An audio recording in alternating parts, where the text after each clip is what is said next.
Never Forever by the Red Parade. Life is like a box of chocolates. You will never be a Wonderbolt. Lightning Dust remembered those words. They had stuck with her for her entire life.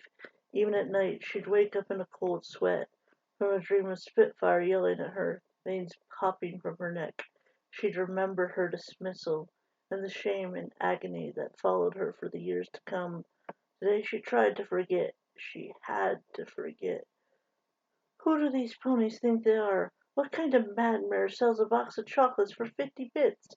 Mumbled Fiddlesticks from her right. The Earth Pony Mare shifted in her seat uncomfortably. It's a commemorative box, grunted Lightning Dust. It's supposed to be a collectible. Fiddlesticks scoffed. Collectible's just a fancy word for expensive. She ran a hoof through her cobalt blue mane, which had been tied into a ponytail for the occasion. How do I look? Better than ever, affirmed Lightning Dust. Outside their private booth, the crowds of Canterlot screamed and stomped, cheers filling the stadium. Wonderbolts! Wonderbolts! Wonderbolts! Lightning used to dream that the crowds would be cheering her name.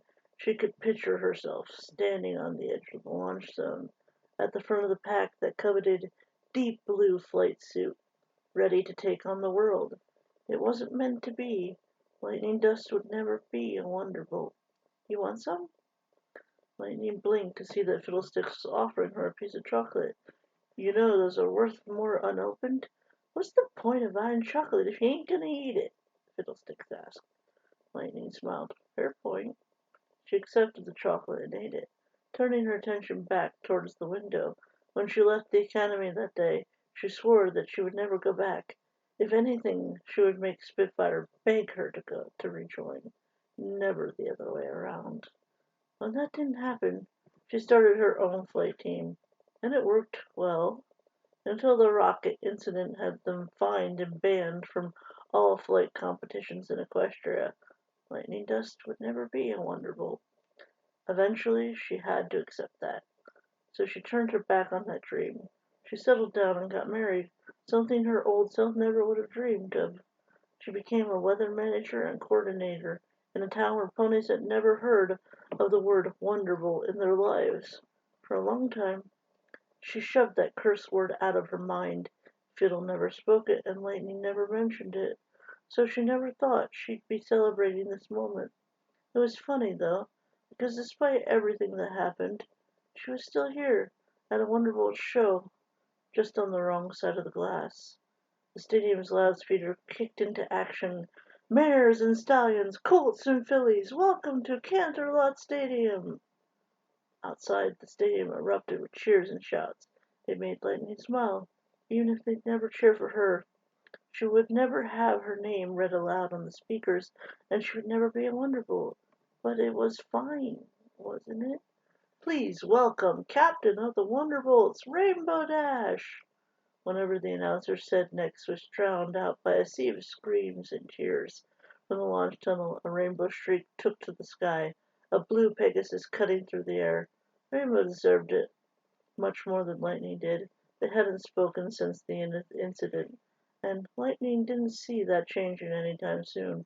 Show off, grunted Fiddlesticks as she shoved another piece of chocolate into her mouth. Any old Pegasus can do that. Lightning shook her head, laughing as the announcer droned on with facts and figures about Rainbow. Fiddle, Rainbow's the best flyer in the world. Ah, still think you're better. Lightning cringed at that, but wrapped her left wing around Fiddle's shoulder. Nah, never in a million years, she said softly. Rainbow's a hero. I'm not. You saved our home, Fiddle said. That's more than Rainbow Dash had ever done for me. They shared a laugh at that. The announcer went on, introducing the other members of the team, but Lightning tuned him out. Her eyes fell to the box of chocolates that Fiddle had purchased. It was a simple blue box with the Wonderbolts logo stamped in the middle of it.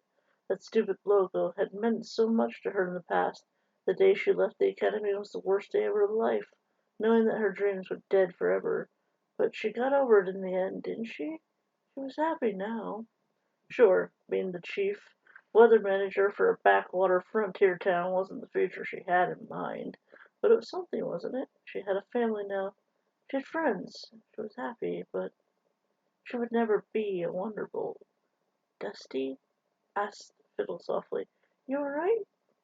Hmm, answered Lightning. Fine. All this is just making me feel weird, you know?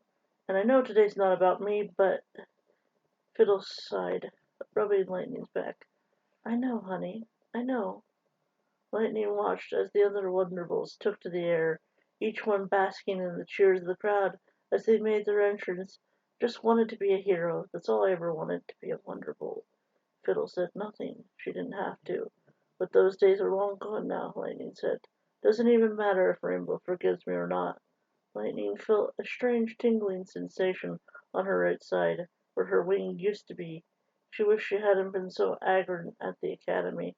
She wished she hadn't been so blinded by competitions with the Washouts. And she wished she hadn't been so cocky when she led her weather team into that tornado. She picked out the box of chocolates in her hose. I heard that signed boxes go for millions at the market, she said absently. Wonder if we could get an autograph. Fiddle laughed. Her laugh put a smile on Lightning's face, just like it always did. Today wasn't a sad day. Maybe it was for Lightning, but she wasn't the one that mattered. Fiddle nudged Lightning's shoulder. Here she comes. Get ready. And for the first time, joining the active Wonderbolts roster today, the newest member of the team. Lightning's heart stopped. Nothing mattered to her then. Not the crowd outside, not the aching pain in her heart, or the empty space on her back. Please welcome Stardust! Fiddle and Lightning shot out of their seats, cheering and yelling louder than the crowd outside. A violet and blue blur shot into the sky, not as fast as Rainbow, but with precision. The mare in the flight suit flew in circles above the crowd, giving a salute to no pony in particular. The crowd welcomed her with as much enthusiasm as it had the rest of the team. Stardust beamed with a grin wider than anything Lightning had ever seen. She couldn't see underneath her flight goggles, but Lightning knew that her eyes were brimming with excitement. The box of chocolates had come flying when they jumped up, but Lightning didn't care any more. Fiddle was smiling, tears streaming down her face and smudging her makeup. She made it, Fiddle sobbed. She did it.